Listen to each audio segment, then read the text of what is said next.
पलटि शଯ୍या विशिष्ट SC ST छात्री निवास।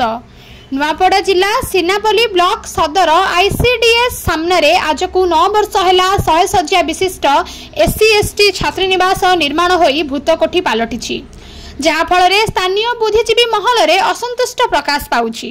हेले प्रशासनर नजर अच्छी ना सरकार को नजर अच्छी। नुआपड़ा सीनापल्ली देखा यह रिपोर्ट सरकार गरीब निरीह एससी एसटी छात्री मानक शिक्षार विकास निमंते अनेक प्रकार पदक्षेप नहीं कोटी कोटी टंका खर्च करुछंती। हेले विभागीय अधिकारी कर्मचारी मानक खामखियाली मनोभाव पाई शिक्षार विकास आगे पारु नाही। सरकार एही एससी एसटी छात्री मानक पाई रहिबा खाइबा पाठ पढ़िबा तथा समस्त प्रकार सुविधा करुछंती। हेले किछि दुर्नीतिखोर प्रशासनिक अधिकारी कर्मचारी पाई से सरकारी सुविधा पाइबारु छात्री माने वंचित रहुछंती। प्रकाश जे सीनापल्ली ब्लॉक आईसीडीएस सामने दीर्घ वर्ष है 100 शଯ୍या विशिष्ट एससी एसटी छात्री निवास लक्ष लक्ष टंकार निर्माण होईछि। हेले ठिकादार को किछि बिल टंका रही जाइथिबारु एजाए एही निवास प्रशासन को हस्तांतर करा जाई नाही।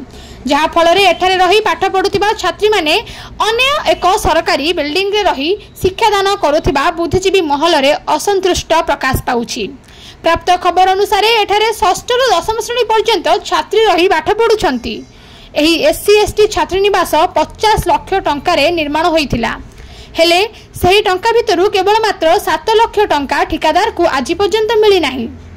जहाँ फल आज भी एही लक्ष लक्ष टंकार निर्माण छात्री निवास भूतकोठी पलटि जाइछि। एभली बिल्डिंग समस्या रहितिबारु छात्री माने असुविधार सम्मुखीन हेउथिबा बुद्धिजीवी महल रे असंतुष्ट प्रकाश पाउछि। एने सीनापल्ली वीडियो को पचारिबारु तदंत करी उचित पदक्षेप ग्रहण कराजिबो बोली कहिसंती। एने ब्लॉक तथा जिला प्रशासन तुरंत दृष्टि देई उचित पदक्षेप निबाकू साधारण को दाबी होउछि। भागीरथी भोई को रिपोर्ट प्रतिकार न्यूज। धवारी माझी मु सीनापल्ली गर्ल्स हाई स्कूल 10म श्रेणी रे पढ़ु अछि। आमे गोटे बिल्डिंग रे अच्छु हमके असुविधा होछि। आ गोटे बिल्डिंग देले भल हेबा। माने बिल्डिंग रे बनी छिटा जी केते लाइन बाबा ताला पड़ी जे 100 जन पानी असुविधा होछि। गोटे ती अछि जे आ गोटे हेले भल हेबा। और बिल्डिंग दरकार।